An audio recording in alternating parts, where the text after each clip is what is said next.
Another EPCOT festival has arrived. We're gearing up for an exclusive event in Disneyland, and we may have just tried the best Dole Whip float of all time. We've got the Disney Parks news you need to know this week, starting right now.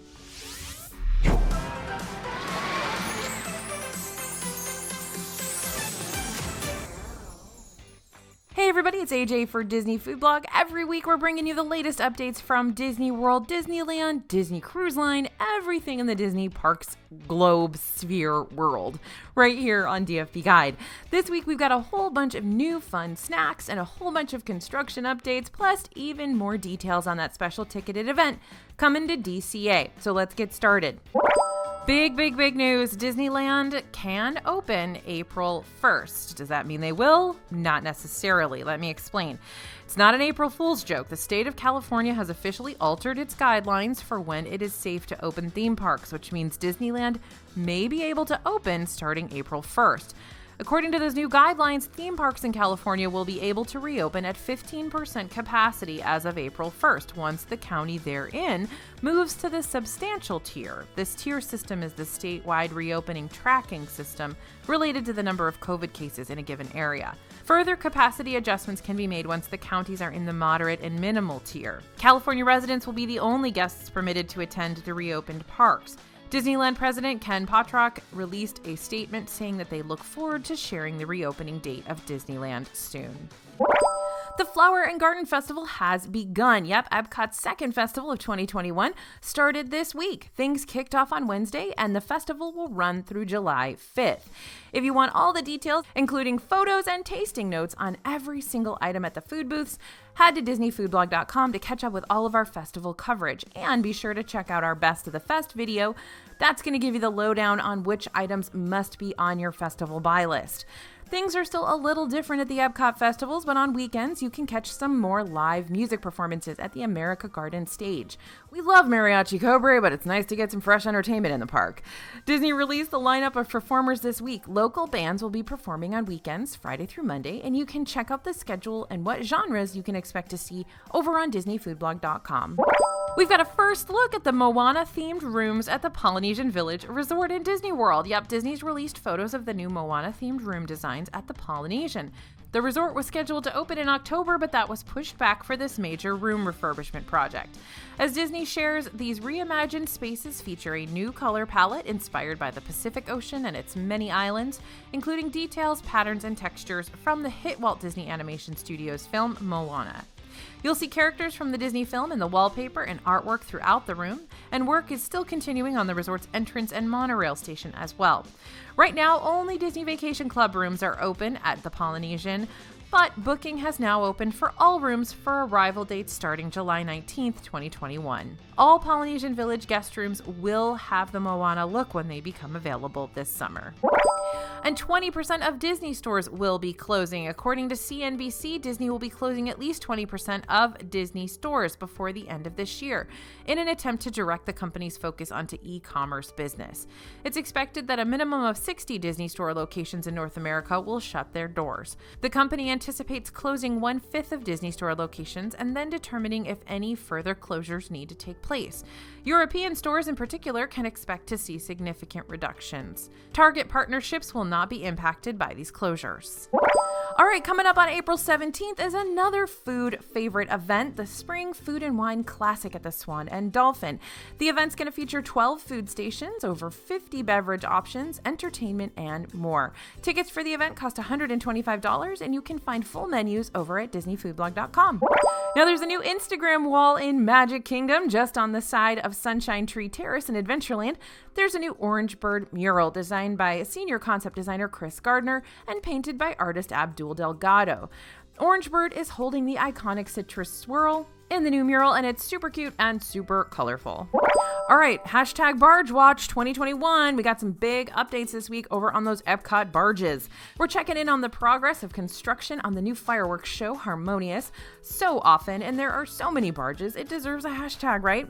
Well, this week we saw some major progress as the huge centerpiece barge arrived in the middle of World Showcase Lagoon. This thing is seriously massive, has several moving arms that will support a high-density water curtain, moving lights, fountains, and more. For those who aren't sure what a water curtain is, it's basically that water screen that they project stuff onto, right? Now, Disney Imagineer Zach Ridley also shared a short behind-the-scenes video showing us an up-close look at this new giant barge. The barges will become a permanent part of the EPCOT scenery as they'll function as fountains throughout the day and create the fireworks show at night. Now, I know a lot of my followers and a lot of our readers have been kind of upset about that they really do sort of mar the view across World Showcase Lagoon, so I guess that's a change we're just going to have to get used to. Now we've got some new EPCOT lighting to talk about. The front of EPCOT has some new nighttime lighting effects to match the colored lighting of the fountain. The ribbon of light surrounds the entrance area on the covered structures just inside the park. These lights have been around since the park opened, but have just been updated with LED lights that can be programmed with different color gradients and patterns. There are also brand new flags that represent pavilions and attractions and a new entrance soundtrack, so keep an ear out when you enter the park for that new park loop. Character art is returning to Art of Animation Resort. You remember when they were taking off all of the artwork from those big pages in front of Art of Animation? Well, that's still ongoing, and the huge character pages right in front of the resort are getting that refresh. And Lightning McQueen is back with less faded colors.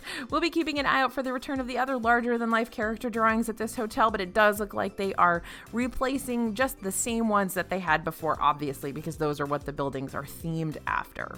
I know some people were concerned that they were going to put different artwork on there, but it looks like it's the same exact stuff, just with a little refresh.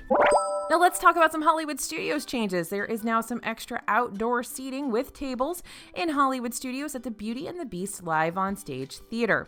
Since the show is still closed, Disney is using the space to accommodate larger crowd levels and to give guests another location to sit, have a snack, and safely socially distance from other guests. Right now, it seems the space is only open on weekends when crowds are highest, but with spring break nearly here, this is a great secret spot to know about if you need a break from the crowds. And Disney Springs is celebrating Women's History Month. In honor of the month-long holiday in March, Disney Springs is launching what they call Celebrate Her Story. Disney Springs will feature events that showcase female artists. The Art of Disney and Wonderground Gallery will have rotating spotlight series. Female musical acts will perform every Wednesday night from 5 to 9 p.m., and several Disney Springs restaurants will be offering exclusive snacks and dishes throughout the month to celebrate. Now heading over to the West Coast, we've got more details about the ticketed event coming to Disney California Adventure. It's called A Touch of Disney. We all agree we don't love the name, right? Okay. Name aside, you're going to be able to get some Disneyland foods that have been sorely missed over the past year. That's right, year. Disney has released the full menus for all 25 food locations that will be open during the event, including 6 marketplace booths from the Food and Wine Festival. You can dine on corn dogs, carrot cake, funnel cake, fries, whatever that is. It's lemon soft serve, my favorite. I love lemon. Dole Whip. Skewers from Bengal Barbecue, yum, yum, yum. The bacon mac and cheese cone from Cozy Cone, awesome. Little known fact, that actually originated at the Fantasmic Theater in Walt Disney World. That was not born in Disneyland, but that's where it lives now. Pepperoni pizza, egg rolls, and there's just so much more good stuff coming to this event, including that Monte Cristo. That's right, Cafe Orleans Monte Cristo is going to be at the Touch of Disney. So if you're anywhere on the West Coast, please make your way over there to get that. You can check the full menus over at DisneyFoodBlog.com, and of course, we'll be there to cover the event. Tickets are now sold out for this event through April 19th, but Disney will be releasing more tickets on a rolling basis, and we will, of course, be updating you as soon as more tickets become available. All right, we've got some Legacy Passholder perks for the California Adventure event as well. And Legacy Passholder, by the way, is the new name for the Disneyland former pass holders as the program has been discontinued. But Legacy Passholders will be able to cash in on some extra perks during this upcoming event. They'll be able to take part in a special photo opportunity to celebrate the 20th anniversary of Disney California Adventure, and they'll have access to themed amenities at the Legacy Passholder Corner in Paradise Gardens. There will also be Legacy Passholder exclusive magnets and pins available during the event. Okay, heading over to restaurant and snack news. Portillo's announces a new opening date. So the Chicago chain Portillo's has pushed back the opening date of their new Orlando location that's going to be near Disney World. The restaurant will officially open on March 23rd, serving up Chicago-style hot dogs, burgers, and more. And Flame Tree Barbecue at Disney's Animal Kingdom has a seasonal St. Patrick's Day cupcake for $5.99. It's a chocolate cake with mint ganache filling, vanilla frosting, and a white chocolate shamrock. This is pretty heavy on the frosting and ganache. If you love chocolate and mint and a whole bunch of frosting, this one is definitely for you. Animal Kingdom also has a returning seasonal ice cream sandwich over at Dino Bites Snacks in Dinoland.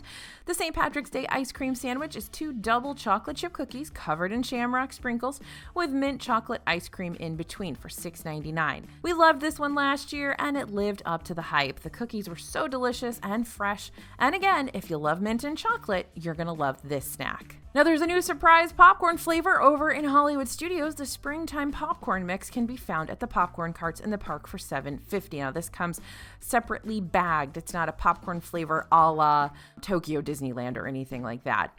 Now birthday cake popcorn is mixed with pastel candied gems, which are basically M&Ms, and drizzled with white chocolate. This is very sweet and very sticky. It's kind of similar to the holiday popcorn we saw at Hollywood Studios last year, but that one was a bit more balanced in flavor. This version is just like way sweet. Now there are 2 new floats to tell you about this week. First up, the Half Note float at Fife and Drum Tavern in Epcot for $6.25. This one is layered strawberry Fanta slush, lemonade slush, blue raspberry Fanta slush, and then topped with vanilla ice cream. You've got white chocolate artwork from Disney's new movie Soul on the top.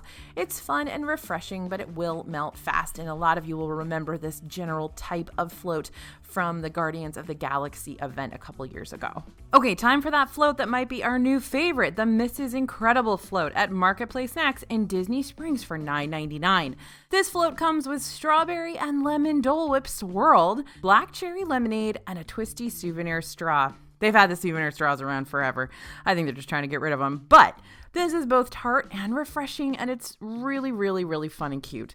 It tastes a lot like lemonade, so if you like your Dole Whip floats on the sweet side, you might not like this one as much as we did. This one is around as part of the Women's History Month celebrations, but we kind of hope it sticks around longer than that. And also in Disney Springs, the Daily Poutine has a new seasonal item called the Banger Poutine. It's pork bangers, sausage, stout gravy, and cheddar with an onion marmalade on top of fresh French fries for $9.99. This dish is substantial and tasty, even if it isn't the prettiest thing you've ever seen. The gravy had a great flavor and the stout base was awesome. The marmalade added a nice little level of sweetness that you're not usually used to with poutine, but the whole thing wasn't too heavy, which is shocking.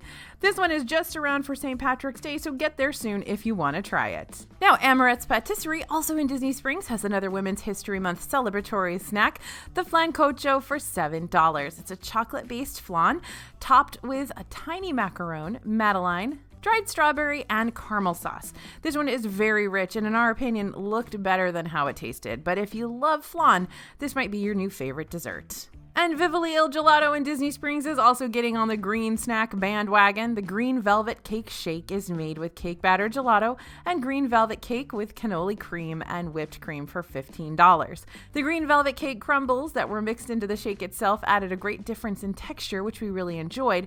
Overall, this tasted like the perfect vanilla cake shake, if you can get over the fact that it kind of looks like slime. And it's a new month, and that means new limited edition cookies at Gideon's Bakehouse in Disney Springs. March's cookie is the peanut butter chocolate swirl for $6. This cookie is a combo of peanut butter dough swirled with triple chocolate dough with chocolate chips, peanut butter chips, and house-made candied pecans. This cookie was very chocolatey, but we loved the sea salt and peanut butter chips. It's like a Reese's peanut butter cup of better. Snag a tub of the peanut butter buttercream for $1.50 when you check out to dunk your cookie. Or do what we did and make your own cookie frosting sandwich with that peanut butter buttercream. We also tried the chocolate everything cake for $9 at Gideon's. This cake is made with a chocolate cake base, chocolate buttercream, plus their triple chocolate cookie is placed on top. And all throughout the cake, there are triple chocolate cookie pieces too. Super rich, super decadent, pretty much overwhelming, but that's everything I want in a tasty treat in Disney World. So definitely try it if you like chocolate at all. Speaking of chocolate, Everglazed Donuts and Cold Brew in Disney Springs has a few new flavors this month as well. From a standard red velvet donut for $4.50 to the Brooklyn Blackout donut for $5.50. The second is a chocolate donut with chocolate frosting, chocolate chips, and a chocolate wafer on top. This one is super rich also, so you'll probably want to share it. This one got a name change a few days after we first tried it. You can get it paired with the double chocolate nitro cold brew, chocolate milk, and chocolate and white chocolate syrups.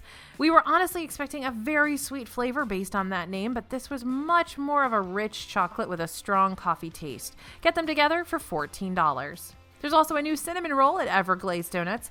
This is one awesome cinnamon roll for $5.50. It's like a glazed donut with an extra cinnamon swirl and cinnamon icing. You may not need extra icing, but it was warm and so good, so we've got to recommend that. And I am so thrilled to say this next piece of news. West Coast viewers, Disneyland Easter eggs are back. These eggs are typically made by Disney chefs at Candy Palace on Main Street, USA, but right now you'll find them in Trolley Treats on Buena Vista Street in Disney California Adventure. We got the vanilla fudge Easter egg for $9.99. In the past, we've seen flavors like chocolate, peanut butter, vanilla nut, and chocolate nut, and they will likely rotate this year as well, but I'm so thrilled that these are back again. They are literally my favorite treat in Disneyland, and they're only around for a limited time. Now, Marceline's Confectionery in downtown Disney is also full of returning Easter snacks like the Chick Cake Pop, Mini Easter Basket Apple, and Bunny Crisp Rice Cereal Treat. All are tasty, but very sweet. In merchandise news, the second collection of Stitch Crashes Disney merchandise has arrived in the parks, and now you too can have your very own shockingly large Stitch covered in spaghetti. February's collection features a plush Stitch and Magic Band, and it's now available in Disney World. This collection is inspired by Lady and the Tramp, hence the spaghetti. You can also grab the pin, t-shirt, and mug on Shop Disney. Now, some merchandise from Epcot's Flower and Garden Festival is also available online if you won't find yourself in Epcot soon. The collection of Dooney and Burke bags with an exclusive flower and garden print can be found on Shop Disney. You can also check the rest of the festival merch, tees, spirit jerseys, mugs, flower pots, pins, hats, and so much more over at DisneyFoodblog.com. Now, this is so cute. Peter Pan's Flight Wishables. Peter Pan Wishables have officially made their way to Disney World. We found them at both Disney Springs and World of Disney and Disney's Hollywood Studios in Once Upon a Time. Tinkerbell is sold outside the bag, while Peter Pan, Wendy, Nana, and a pirate ship can be found in the collection's blind bags. They're $9.99 each, and that Nana is so adorable. Oh my goodness. And there's a new World of Pixar Loungefly mini backpack that we spotted in the shops along Hollywood Boulevard and Hollywood Studios this week. This blue backpack features characters from Toy Story, Up, Monsters Inc., WALL-E, and more. You can get it for $75 in the parks and on Shop Disney. And we also saw a new dress featuring characters and scenes from Mickey and Minnie's Runaway Railway. The pale blue dress is a vintage A-line silhouette with a red gingham bow. It's $128, can be found at Shop Disney and Legends of Hollywood at Disney's Hollywood Studios. Now, there are some brand new Disney California Adventure Mickey ears over in Disneyland at 5 and Dime on Buena Vista Street. The ears are covered in a black velvety material, and the Mickey Fun Wheel is embroidered on each ear. You can get those for $29.99. They're perfect if you're not a kind of mini bow ear kind of person and you'd rather just have a more classic looking pair. So there we go. There's our latest news for today, March 6th. Thank you guys for listening. Thank you so much for tuning in. It is always a pleasure to put together all of this news for you each week, so thanks for watching. As always, this is AJ for Disney Food Blog, and we'll see you real soon.